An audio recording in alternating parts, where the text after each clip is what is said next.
शांति। आज है 24/6/20 के साकार महावाक्य। रिवाइज डेट है 26/4/65। आज मातेश्वरी जी के अनमोल महावाक्य हैं। आप आत्माएं जब स्वच्छ बनो तब ये संसार सुखदाई बने। दुखों का कारण 5 विकारों के वशीभूत होकर किए गए कर्म। गीत है जाने न नजर पहचाने जिगर। अपनी बेहद बाप की महिमा सुनी। कॉमन मनुष्य की ऐसी महिमा नहीं हो सकती है। ये उसी एक की महिमा है जो इस महिमा का अधिकारी है, क्योंकि उनकी महिमा उनके कर्तव्य अनुसार गाई जाती है। उनका कर्तव्य सब मनुष्य आत्माओं से महान है, क्योंकि सभी मनुष्य आत्माओं के लिए ही उनका कर्तव्य है। तो सबसे ऊंचा हो गया ना, क्योंकि सबके लिए सबका गति सद्गति दाता एक। ऐसे नहीं कहेंगे कि थोड़ों की गति सद्गति की, वह है सर्व का गति सद्गति दाता। तो सबकी अथॉरिटी हो गई ना। वैसे भी कॉमन तरह से देखा जाए तो महिमा तब ही होती है जब कोई कर्तव्य करता है। जिन्होंने कुछ ना कुछ थोड़ा बहुत ऐसा काम किया है तो उनकी देखो महिमा है। तो बाप की भी जो महिमा है कि वे ऊंचे से ऊंचा है, तो जरूर उसने यहाँ आकर के महान कर्तव्य किया है। और वो हमारे लिए मनुष्य सृष्टि के लिए महान ऊंच कर्तव्य किया, क्योंकि इस सृष्टि का हर्ता कर्ता उसे कहा जाता है। तो उसने आकर के मनुष्य सृष्टि को ऊंच बनाया है। प्रकृति सहित सबको परिवर्तन में लाया है, लेकिन किस युक्ति से लाया है वह बैठ करके समझाते हैं। क्योंकि ऐसे नहीं है पहले मनुष्य आत्मा को चेंज लाने से, फिर आत्मा के बल से, अपनी कर्म के बल से, फिर ये सब प्रकृति तत्व आदि पर ही उनका बल काम करता है। लेकिन बनाने वाला तो वह हो गया ना, इसीलिए बनाने वाला वो, परंतु बनाते कैसे है? जब तक मनुष्य आत्मा ऊंची ना बने तब तक आत्मा के आधार से शरीर, प्रकृति तत्व आदि ये सभी नंबरवार उसी ताकत में आते हैं। उससे फिर सारी सृष्टि हरी भरी सुखदाई बनती है। तो मनुष्य सृष्टि को सुखदाई बनाने वाला बाप जानता है कि मनुष्य सृष्टि सुखदाई कैसे बनेगी। जब तक आत्माएं स्वच्छ नहीं बनी है तब तक संसार सुखदाई नहीं हो सकता है। इसलिए वो आकर के पहले आत्माओं को ही स्वच्छ बनाते हैं। अभी आत्मा को इम्प्योरिटी, अस्वच्छता लगी है। पहले उस इम्प्योरिटी को निकालना है, फिर आत्मा के बल से हर चीज से उनकी तमो प्रधानता बदल करके सतो प्रधानता होगी, जिसको कहेंगे कि सभी गोल्डन एज में आ जाते हैं। तो ये तत्व आदि सब गोल्डन एज स्टेज में आ जाते हैं, परंतु पहले आत्मा की स्टेज बदलती है। तो आत्माओं को बदलाने वाला, अर्थात आत्माओं को प्योरीफाइड बनाने वाला फिर अथॉरिटी वो हो गया। तुम देखते हो ना कि अभी दुनिया बदलती जा रही है। पहले तो अपनी को बदलना है। जब हम अपने को बदलेंगे तब उसके आधार से दुनिया बदलेगी। अगर अभी तक हमारे में फर्क नहीं आया है, अपने को ही नहीं बदला है, तो फिर दुनिया कैसे बदलेगी। इसलिए अपनी जांच रोज करो।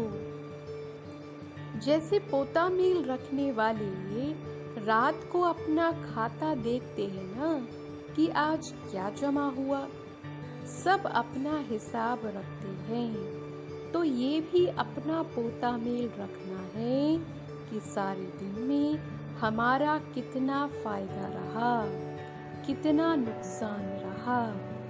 अगर नुकसान में कुछ ज्यादा गया तो फिर दूसरे दिन के लिए फिर खबरदार रहना है।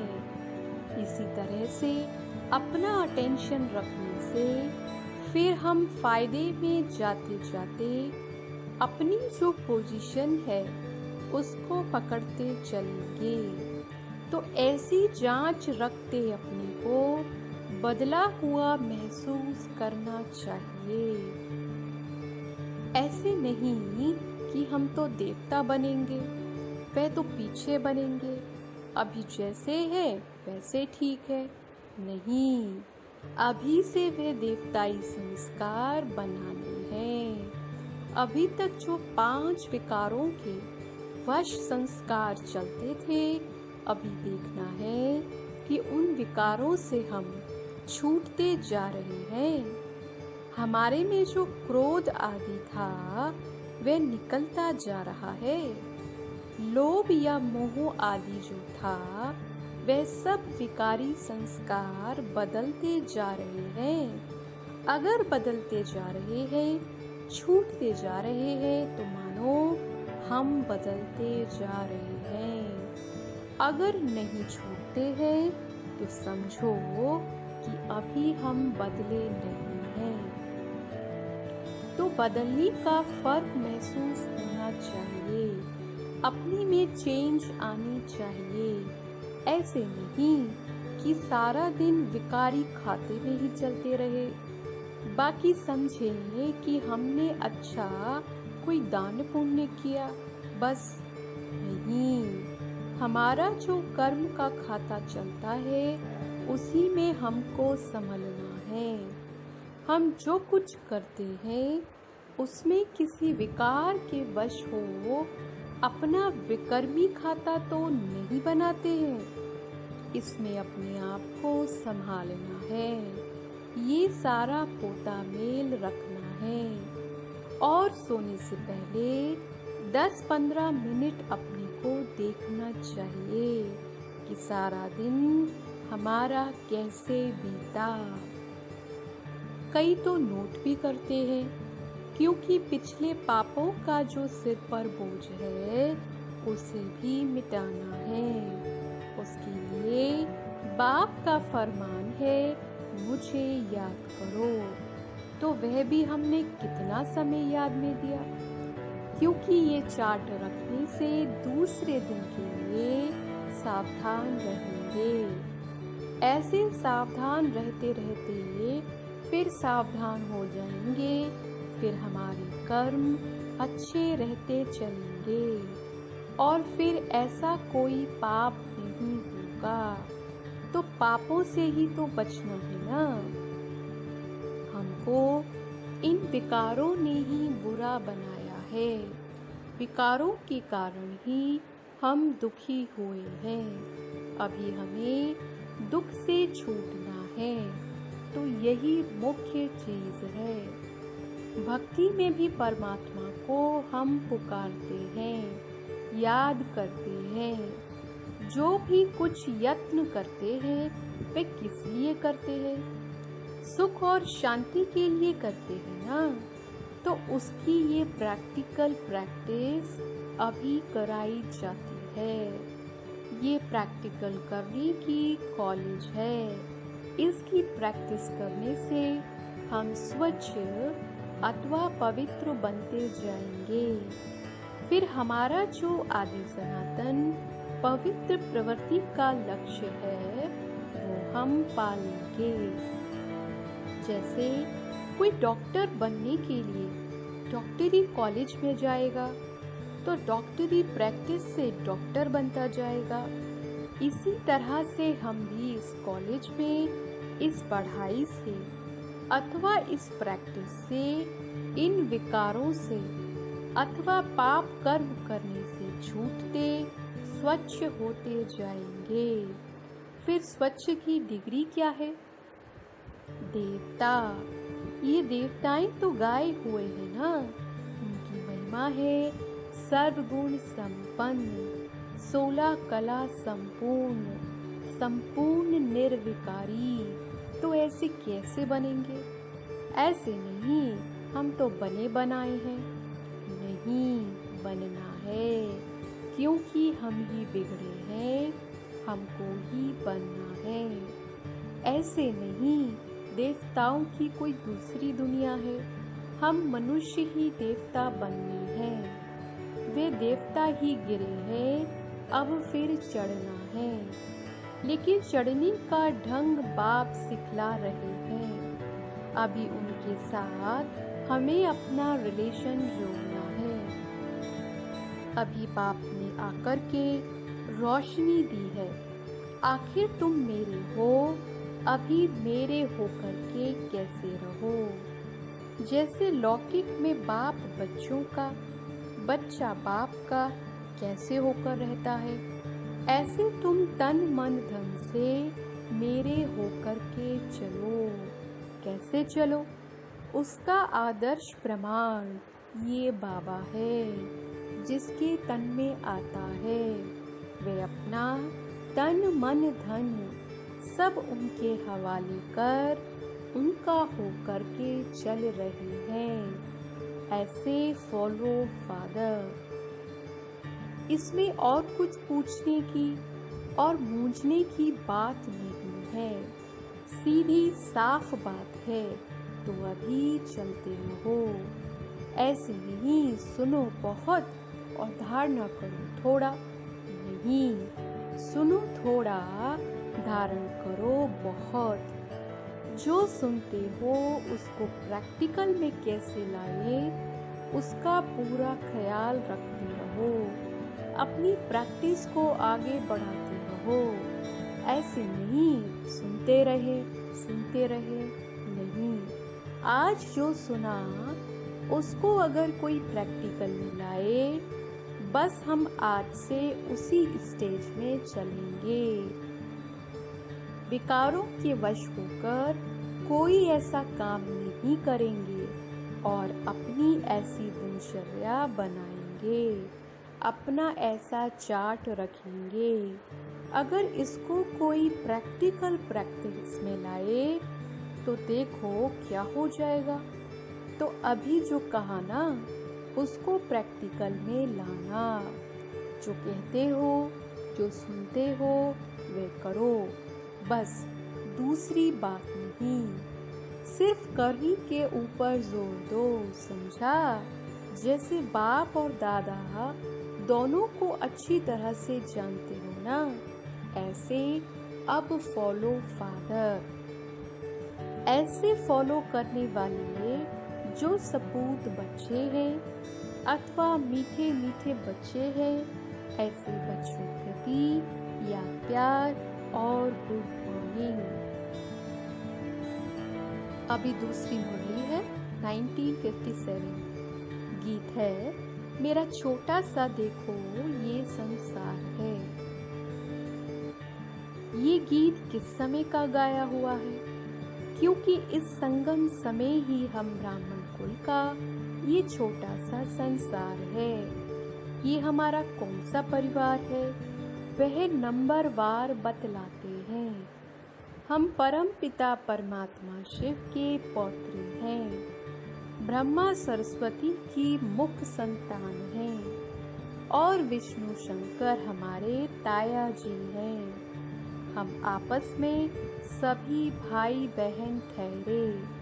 ये है अपना छोटा सा संसार, इनके आगे और संबंध रचा ही नहीं है।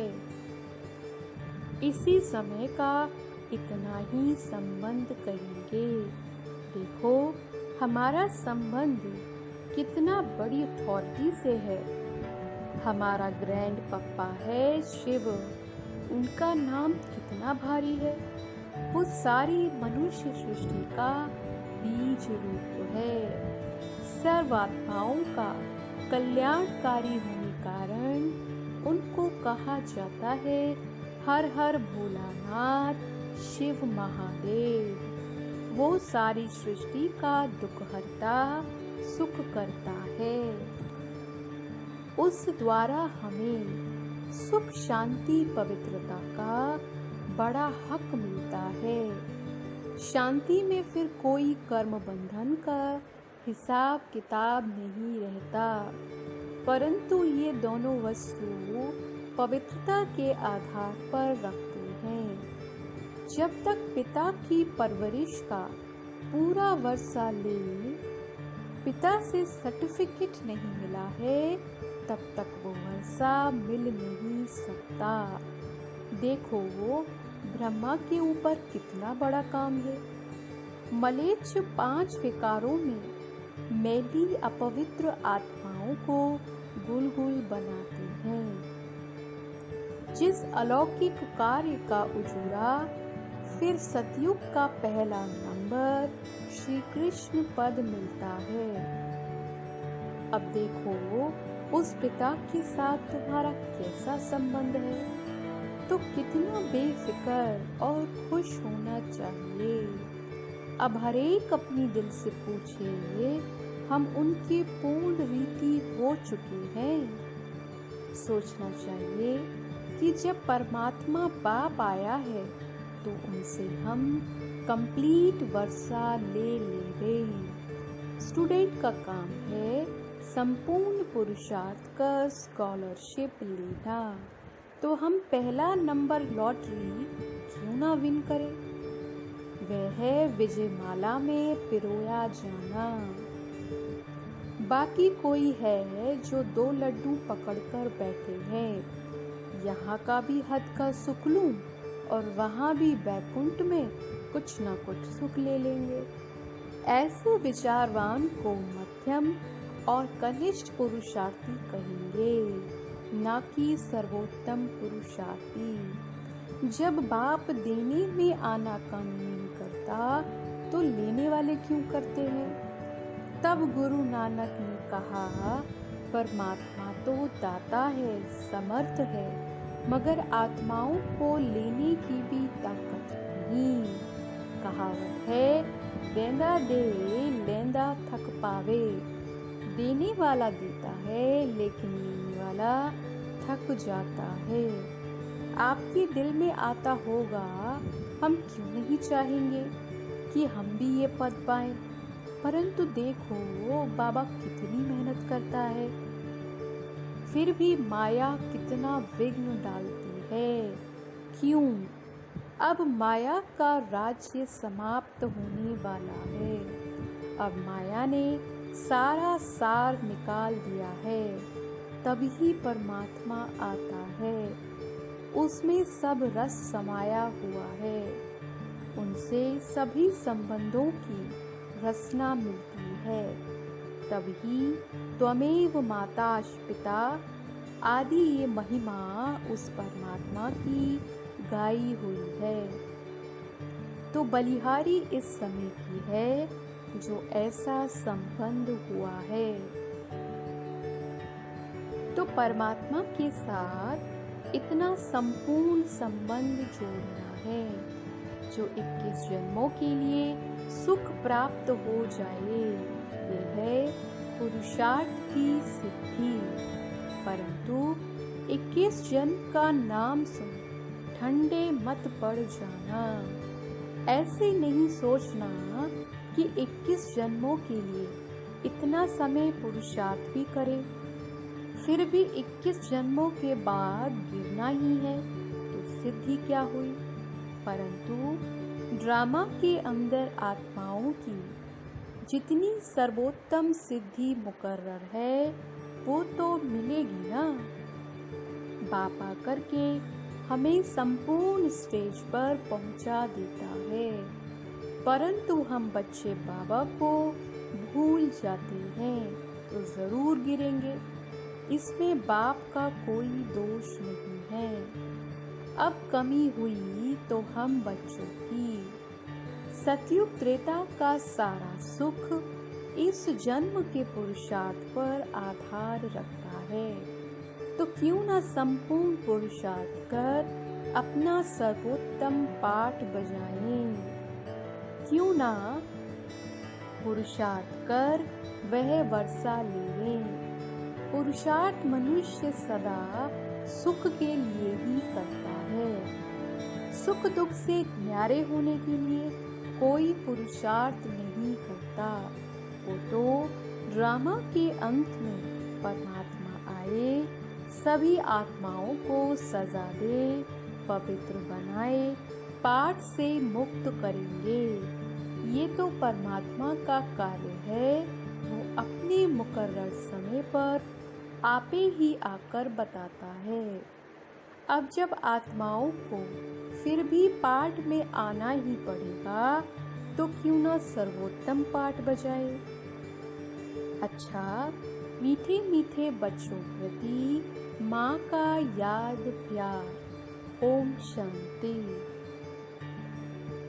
आज का वरदान है, बाबा शब्द की स्मृति से कारण को निवारण में परिवर्तन करने वाले सदा अचल अडोल भव। कोई भी परिस्थिति जो भल हलचल वाली हो, लेकिन बाबा कहा और अचल बने। जब परिस्थितियों के चिंतन में चले जाते हो तो मुश्किल का अनुभव होता है। अगर कारण के बजाय निवारण में चले जाओ तो कारण ही निवारण बन जाए, क्योंकि मास्टर सर्वशक्तिमान ब्राह्मणों के आगे परिस्थितियां चींटी समान भी नहीं। सिर्फ क्या हुआ, क्यों हुआ, ये सोचने के बजाय जो हुआ उसमें कल्याण भरा हुआ है, सेवा समाई हुई है। भल रूप सरकमस्टेंस का हो, लेकिन समाई सेवा है। इस रूप से देखेंगे तो सदा अचल अडोल रहेंगे। आज का स्लोगन है, एक बाप के प्रभाव में रहने वाले किसी भी आत्मा के प्रभाव में आ नहीं सकते। ओम शांति।